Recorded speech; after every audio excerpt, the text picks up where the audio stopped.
Hello everyone, I hope you're keeping well, or about as well as you can be. So there's a few things I was going to discuss in this video. So Ubuntu 21.10, which is codenamed Impish Indri, has been released. So it's a bit different for me with this release, because I've not looked at it at all. This is the first time looking at the release notes, and I don't even know if I want to do a review of it. Why? It's only a short-term supported release, 9 months, and I'm sure there's better things we can all be doing. But what do we get? Okay, newer Linux kernel, well, that's a given. Future Intel and AMD support, so okay, you're going to get support for the newer CPUs. I think this is probably one we're going to have to upgrade Miss Quidsup system to, because she is on the short-term releases, because her system was built after the last long-term support release of Ubuntu. Although the rest of my systems, including the one that I'm using here, are on the long-term support release, and I have to say I'm quite enjoying using the long-term support release. How things change over time. Anyway, what else do we get? So NF tables is now default backend for the firewall. I'm sure they've done this change already. I'm going to try and dig out a video where I'll talk about this change, so that's not new to this release. Wayland sessions are now available using the NVIDIA proprietary driver. Ooh, that's a bit different, isn't it? So have NVIDIA relented, or have Wayland just improved?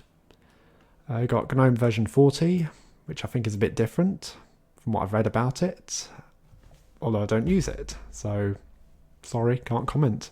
KDE is my default driver now, and has been for quite a few years.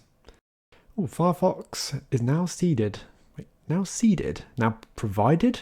Who wrote that? Someone who likes torrenting or something? Anyway, okay, Firefox is now provided by a snap instead of the deb package. Okay, well this is one of these things, like, if your experience using the snap is the same as your experience using the deb package, and they start the same sort of speed as the deb package, look the same, everything feels the same, does it matter? Well, if it is the same, one could argue that no, it doesn't matter, and if it makes maintenance simpler for the developers, who I'm sure have more important things to do with their life, or have limited time and resources to provide both a deb and a snap application, yeah, there's a couple of ways of looking at it. But if you don't like snaps, then you don't like snaps, and nothing I say is going to change that. But I'm not here to change your mind. You use whatever you want. We have the freedom to choose what we put on our computers. Anyway, okay, so that was most of it. Well, most of the relevant stuff for Ubuntu. Oh, PHP 8. Now that is tempting for servers, but I'm not sure I can bother to upgrade any servers to the short-term support release, so maybe not. Kubuntu, it's a newer version of KDE Desktop, which I already have with KDE Neon.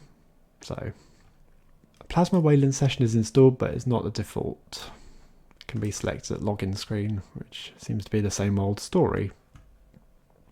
Okay, so moving along from Ubuntu. So I was looking at this recently. I'm kind of tempted with this Odroid HC4, a little NAS. So I was thinking I would like to consolidate my x86 based NAS into one of these ARM devices, so I could, well, it may be a lot smaller, and well, I've still got the option to customize it, put whatever software I want on it, but I want to try and get it in a cupboard next to my other network devices. The idea being I want to buy a UPS, an uninterruptible power supply. So if anyone has one of these, what is the performance? I'm quite interested to know. I did try out a Raspberry Pi Model 4 with a USB 3 drive, an external drive, and performance, it wasn't that great. So if it's about equal to an x86 system, you know, you get the full performance out of the SATA bus on this, then I am going to be really interested in trying that. Yes, I'm kind of expecting a winter of discontent, you know. Supplies of food are getting limited. Who's to say that supplies of power aren't going to go the same way? And I just think going down the route of a UPS would be a good idea. I'm sure I could do it at the moment, but I'm going to have to invest in 2 UPSs because all the devices are in 2 different rooms. But if I could put them in one room, great. I would only need 1 UPS. And now for a little change of topic. So I had to do an ITIL exam recently, and I'm sure if anyone who has done ITIL, it's not exactly the most amazing or useful thing ever. The funniest thing I ever heard about ITIL was from one of my friends that they were doing the course, and one of the other attendees said, "Right, I know what ITIL stands for. It's time I left," and got up and walked out. Yep, and that is what I associate ITIL with being. It's time I left. Yeah, I don't even know what the acronym stands for. What does it stand for? Don't know. I still don't know. So yeah, my first introduction to ITIL was about 20 years ago, beginning of my career, how time moves on. And that was enough of it for me. And I spent what seems to be, well, the next 20 years trying to avoid doing ITIL, trying to avoid doing the exam. But my manager came down on all of us in the team and said, right, I want everyone to do the ITIL 4 exam. Great. So initially I was like hoping maybe there'll be safety in numbers, that none of us were doing it, so great, I can get away with it for a bit longer. But then the rest of my teammates went and did the exam. It's like, great, now I'm on my own. So I finally looked at the training course, and they invested in a QA course, which is still down at the moment, thanks, because this was part of the problem. I never got the training manual for this, and I lost access to this over a month ago, and as it turned out, yeah, about a month before I was doing the exam. And all the prep work I'd done was looking at a few of the videos that they had on that website, and that was it. Oh, I did one practice exam as well, which I completely failed. What did I get? No, I think it's about 40% I got, and pass mark is something like 65%. And it was only a small version of the exam. It was like 10 questions. So yeah, I got 4 out of 10 correct. Great. So the proper exam was 40 questions, and I think it's about an hour. Despite failing, I thought, right, I'll try and book the exam, because maybe by then I'll have read the notes a bit more and I can understand what I'm doing. But yeah, as it turned out, I booked the exam and then lost access to all the notes on the training course.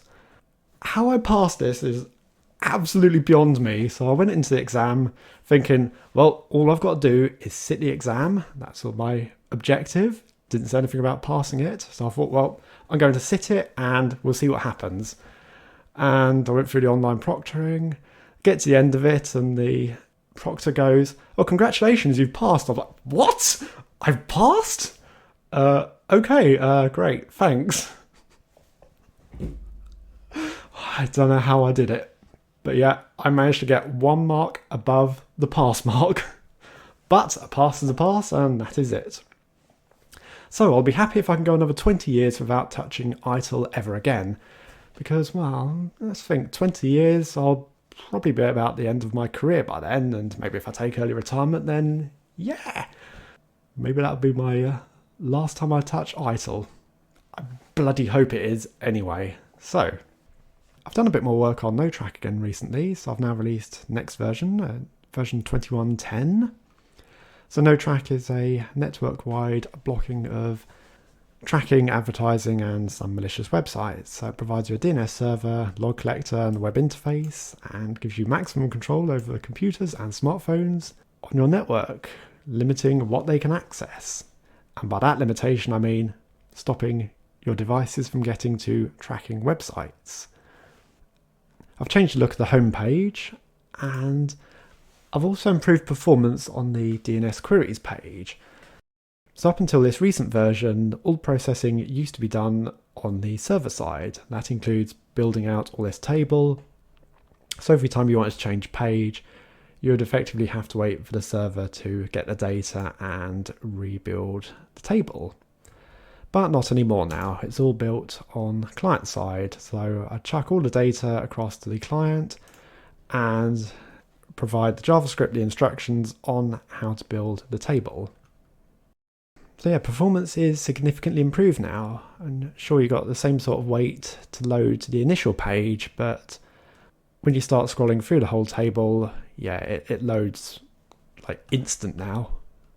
There's no real appreciable delay.